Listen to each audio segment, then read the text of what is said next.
somewhere right now, a person is refreshing a trailer for the 11th time today. They are not watching it because they need more information. They are already memorized every frame weeks ago, every shadow, every reflection, in every puddle, every second of footage frozen and dissected by 1,000 different channels. They are watching it because watching feels like belief, and the belief feels like certainty, and the certainty feels good. That is the first thing you need to understand before we go any further, because everything that follows depends on it. GTA 6 has not shipped a single unit. It has not been reviewed. It has not been played by anyone outside a guarded studio, in a guarded building, behind guarded contract and no disclosure agreement. Think enough to end careers, and yet it already occupies a place in the cultural imagination, usually reserved for events that have already happened. A coronation, a moon landing, a verdict delivered before the trial has even begun. People are not waiting for a video game anymore. They are waiting for a verdict on the entire medium, and they have already decided, quietly, privately, months in advance, exactly what the verdict will be. That's the danger. Not the GTA 6 will be bad. It probably will not be bad. Rockstar does not make bad games. In over 2 decades of releases, they have never once shipped a broken, forgettable, disposable product. That was never the threat. It was never going to be the threat. The threat is something colder, quieter, and far harder to see coming. That GTA 6 will be good enough, polished enough, expensive enough, loud enough to convince an entire generation that good enough and revolutionary are the same thing. Once that confusion sets in, once an audience learns to mistake production values for genius, scale for meaning, hype for evidence, that confusion does not stay contained to one game, spreads, it becomes the new baseline for how an entire industry is judged forever by everyone who was watching. So here's the loop. I want you to carry with you for the next 30 seconds, because I am going to keep returning to it, closing it and reopening it, twisting it until by the end you cannot unsee even if you wanted to. GTA 6 is already the most overestimated game of all time, and it has not even been released yet. Everything else is in the rip. The audience, the studio, the writers who left, the price tag, the innovation myth, the comparisons nobody wants to make but loud, is one more piece of evidence staked on the top of the single claim. Keep it in your pocket. You will need it later, because by the end, it will no longer sound like an opinion. It will sound like a arithmetic. Because before we talk about the game itself, we first have to talk about the lies sitting quietly underneath the hype, wearing its clothes, speaking in its voice. And that lie starts with a sentence so simple, so obvious, that say it out loud today sounds almost radical. Video games are entertainment. I will say again, slowly, because somewhere in the last decade it quietly became controversial. It should not be controversial. It is the single most basic fact about the entire medium. And yet, saying it out loud in certain corners of the internet now get you accused of hating video games, of not getting it, of being a bitter cynic standing in a room full of true believers who have already bought their tickets to the revolution. That reaction on its own tells you exactly how far the disclosure that drifts from anything resembling reality. Entertainment exists to occupy time. It exists to stimulate emotion, to provide temporary escape, to give an tired brain somewhere pleasant and safe to rest for a few hours after a long day. That is not a small thing. A good story, a good mechanic, a good world can matter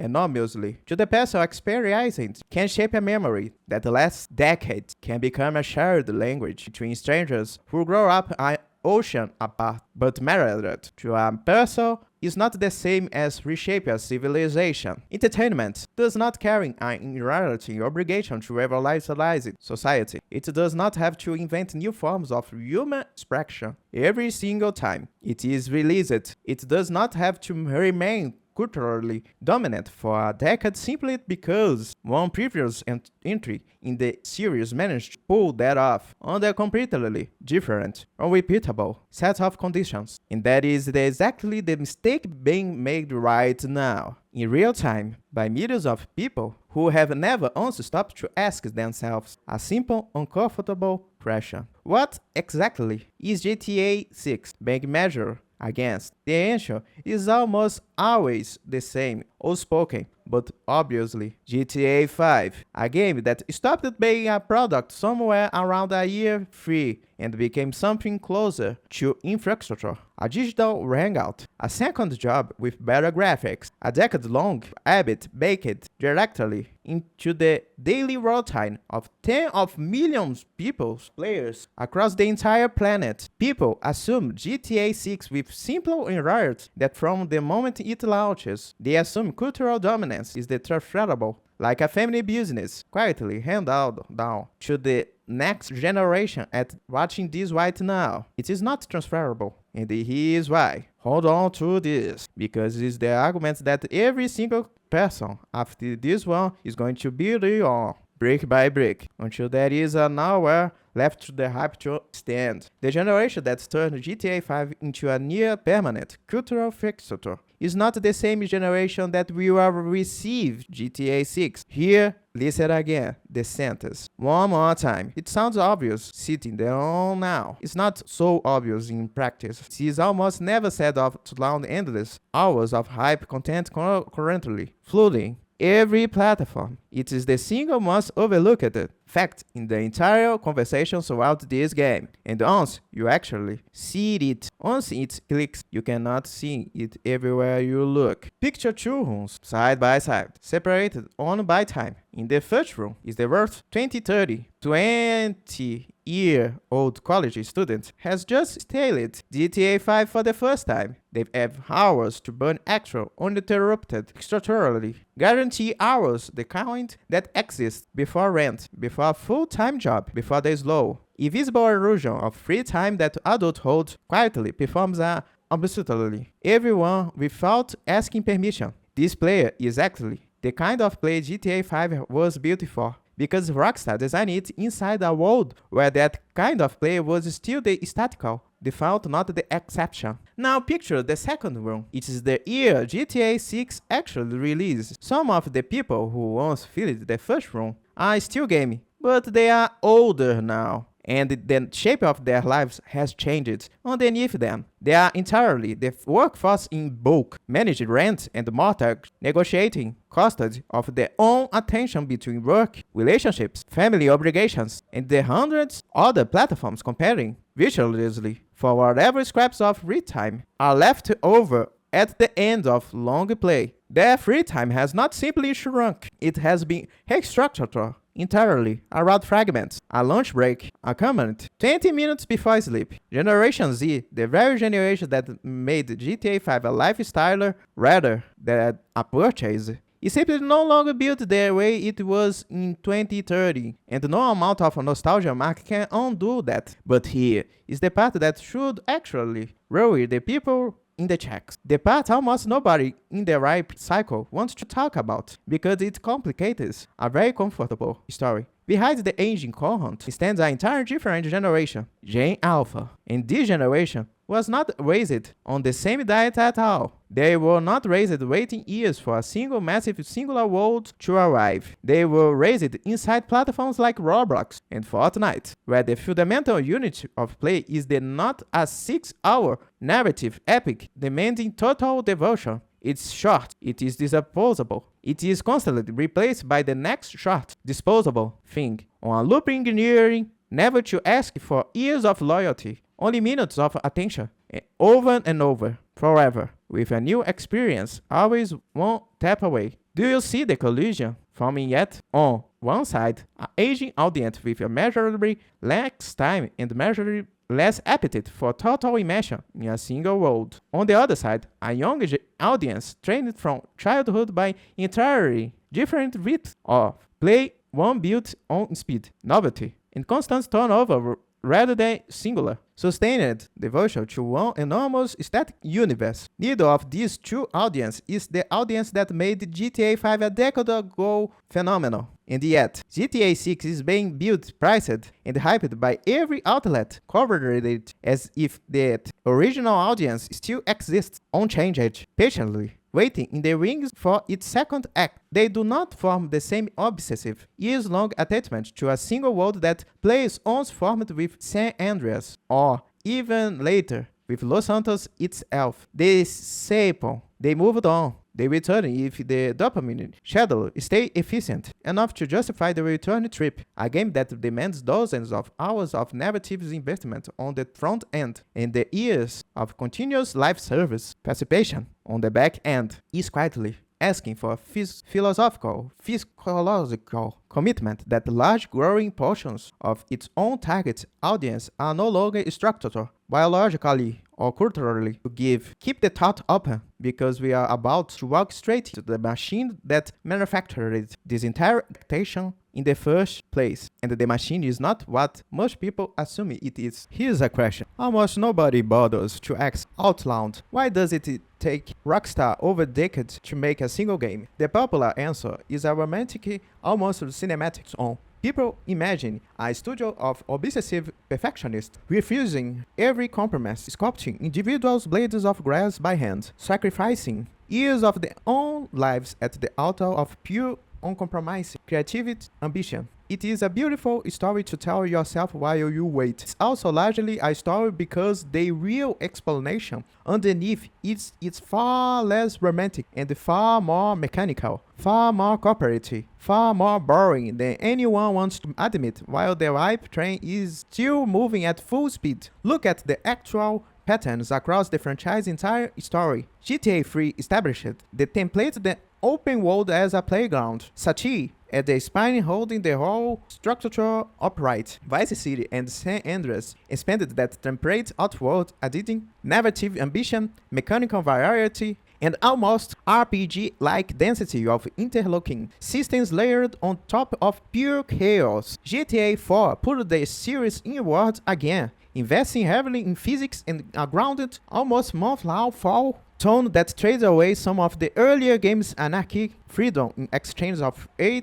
consequence, and genuine emotional stakes. Then GTA 5 arrived and shifted the entire equation decisively towards cinematic presentation and multiplayer scale, while quietly, almost silently, discarding a significant amount of the system depth that GTA San Andreas had once offered its players in abundance. Notice what is actually happening across this entire timeline once you lay it out end to end. Each entry does not simply improve on the last one in every possible direction, the way a sequence is supposed to. Each entry trades, it gains something specifying, and it loses something specific, and the thing it gains is almost always the thing that best serves the next decade of monetization, while the thing it loses is almost always the thing that served pure or monetized creativity depth. That is not an accident scattered randomly across 5 different titles. That is a pattern, repeated release after release, and patterns of the kind are not created by artists chasing soundly bursts of inspiration. Patterns like this is a create by choose carefully managing long-term risk. GTA 6 will almost certainly continue exactly that pattern, because there is no evidence anywhere in the franchise story suggesting it will suddenly break from it. Whatever new civilization layers it introduces, whatever NPCs behaviors, economic systems, or dual protagonist mechanics it builds and advertises, those systems will function less as a radical creative break from everything that came before and more as the expensive, load-bearing foundation for whatever Rockstar releases 12 or 13 years from now long. After most of today's hype has been forgotten, this is not the behavior of a studio chasing pure creative breakthroughs purely for their own sake. This is the behavior of a highly disciplined corporate machine that treats every single release simultaneously as a consumer product and as a long-term platform investment, a foundation quietly being poured for a building that has not even been designed yet, let alone announced. And here is the twist that the public consistently, almost stubbornly, refused to accept. The public interprets the long wait as evidence of unprecedented ambition. 12 years, 13 years of silence. Surely, the thinking goes that length of time must mean something extraordinary is being built behind those closed doors. Surely, that patience is proof of genius, proof of obsession, proof of art. But industrial passion is not the same thing as ambition, and carefully resource allocation across a decade is not the same thing as artist's vision. A long wait can absolutely mean a studio is chasing perfection down every possible corridor. It can just as easily mean a studio is being careful with money, careful with risk, careful with a brand worth more. By some time estimates that GDP of entire small nations, careful is not automatically the same as visionary. Careful is the specifying contest is corporate, which raises the next far more uncomfortable question. If the machine underneath GTA 6 is corporate now, generally, structurally corporate, not just corporate in some vague, cynical, throwaway sense, then what exactly happened to the voice that used it to scream through it? The voice that made these games feel dangerous in the first place. There was a time when GTA felt generally dangerous, not dangerous like a jump scare, time to make you think, not dangerous like a sudden, difficult spike designed to punish carelessness, dangerous like a joke told too close to an uncomfortable truth, dangerous like a satire sharp enough to draw blood because it refused categorically to apologize for itself afterward. That danger was never accident of technology, never side effect of better graphics or bigger budgets. It was written deliberately by specific people with specific voices, make specifying choices about exactly what was worth mocking and exactly how far to push each joke before pulling back. A substantial portion of the original voice simply no longer inside the building. The writers and directors who shaped the irreverent, chaotic, deliberately offense, satirical edges of the classic games have largely departed over the years, moving on to other studios, other projects, other chapters, other careers entirely. What remains today is a much larger organization where executives oversight now carries far more structural weight, far more veto power over final creative decisions than it ever did during the era that produced the games people still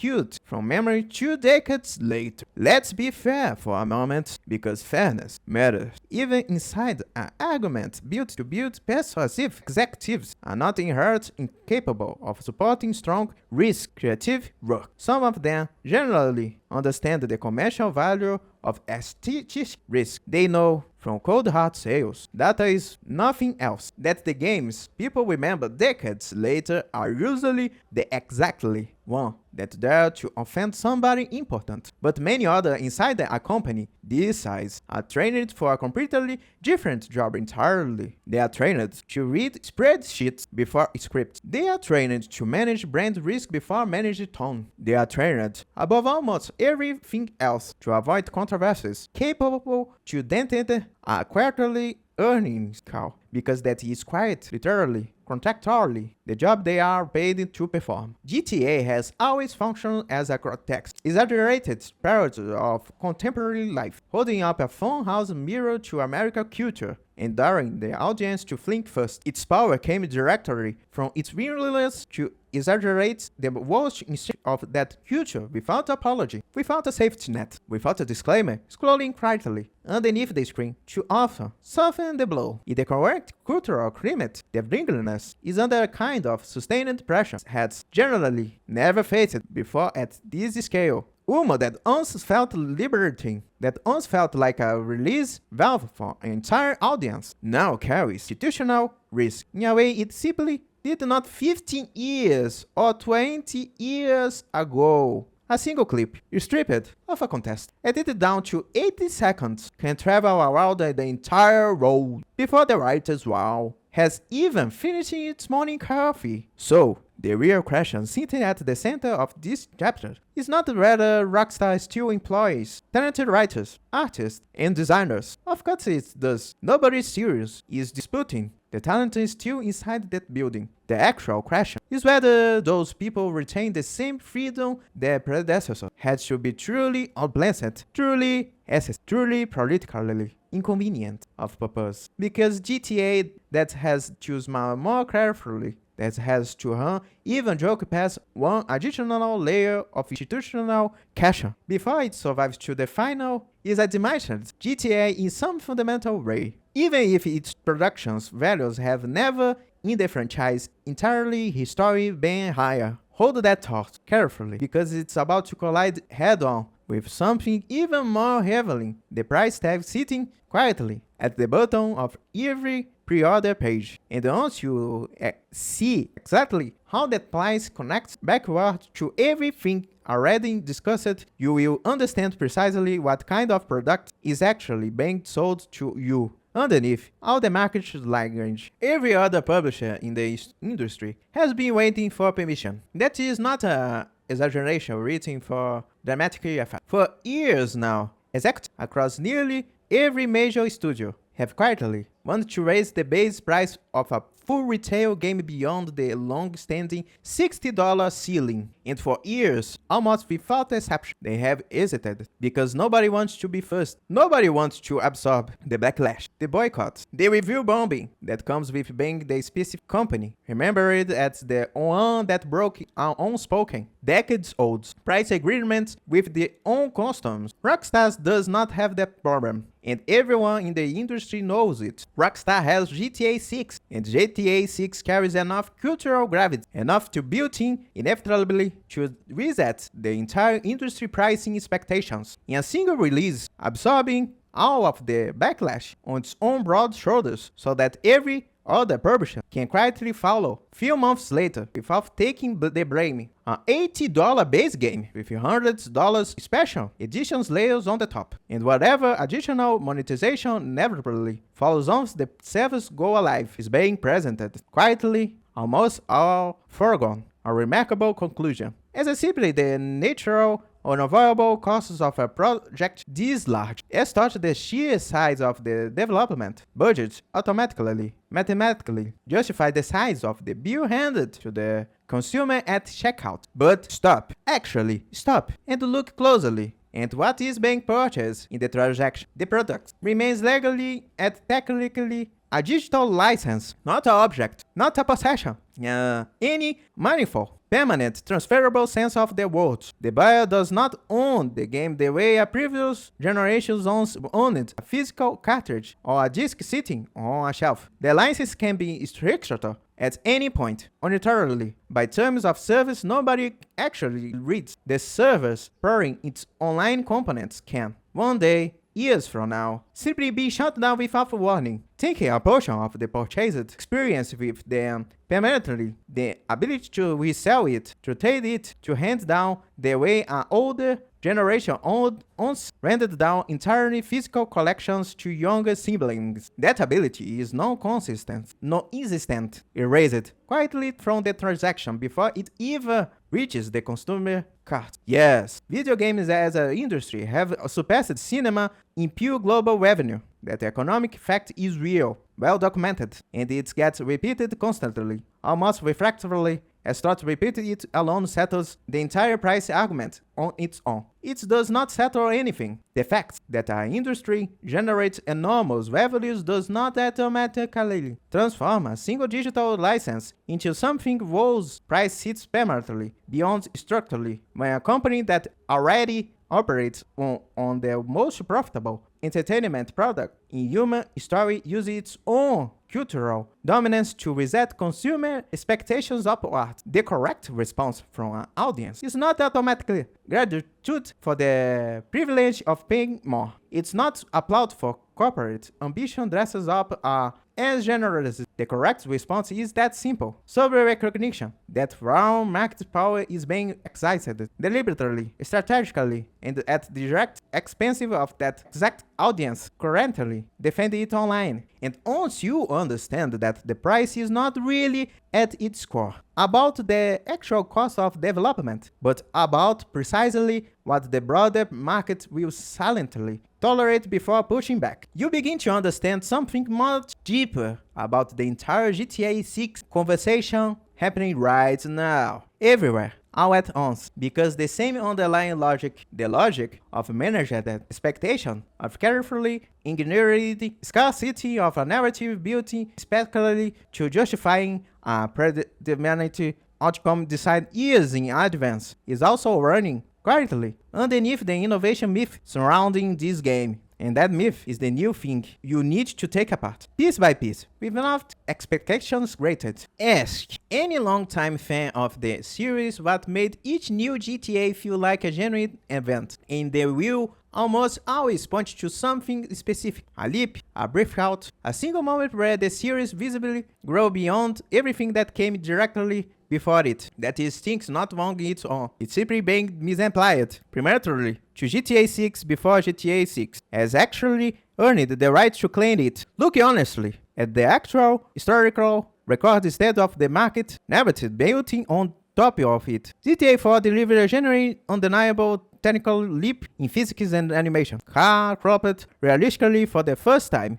Bodies moving there with generally weight. The entire world reacted with a physically nothing before it had ever achieved in the genre. GTA San Andreas delivered an enormous leap in the map variety, RPG adjacent system layered on top of open world chaos in sheer, almost reckless player freedom. 3 distinct cities, deeply customizable characters, a scale of ambitions that felt genuinely dangerous for its era. Each of those specific entries innovate in a way that was structural, mechanical, measurable, undeniable to anyone who actually played them back to back. GTA 5, by sharp contrast, innovate primarily something else entirely, in cinematic presentation in raw productions scale, and in the live service multiplayer model that would come to define its entire foreign decades of relevance. Its single-player map was enormous, generally impressive at launch, yes, but it was measurable less dense with terrible interiors than GTA San Andreas had already offered years earlier on far weaker hardware. Its story is split deliberately across 3 separate protagonists, offering real structural novelty, 3 distinct perspectives cycling the same criminal underworld. But the novelty arrived with a real measurable cost attached, diluted character depth spread this across 3 separate arcs instead of concentrating into one. Franklin emerged as the most functional, grounded, believable lead of the 3 by far margin. Michael and Trevor Copini as the undeniably were individual flashes and standout missions, often remaining closer to heightened, exaggerating archetypes than fully layered individuals with real coherent interior life sustained across the entire runtime. Now bring GTA 6 directly into the same lineage and ask, honestly, without flinching, where exactly does its promised innovation actually sit with this pattern? A dual protagonist structure may generally allow for great philosophical densities because there are fewer leads to divide the available written between. It is a real, legitimate, potential improvement, in theory, but notice the phrase sitting right there in the middle of the sentence, in theory, is not automatic guaranteed proof of superior writing on the page, especially once you remember everything already established early in this video. The departed writers who used it to shape this exactly kind of nuance, the executives, oversight now sitting several layers deep in every creative decision. The sustained cultural pressure bringing down on a Saturn that used to run right and wide off the leash without asking permission first. A structural improvement scattered out on the design. Documents means comparatively little in the same institutional forces already show to be limiting the game's voice, also limited quietly.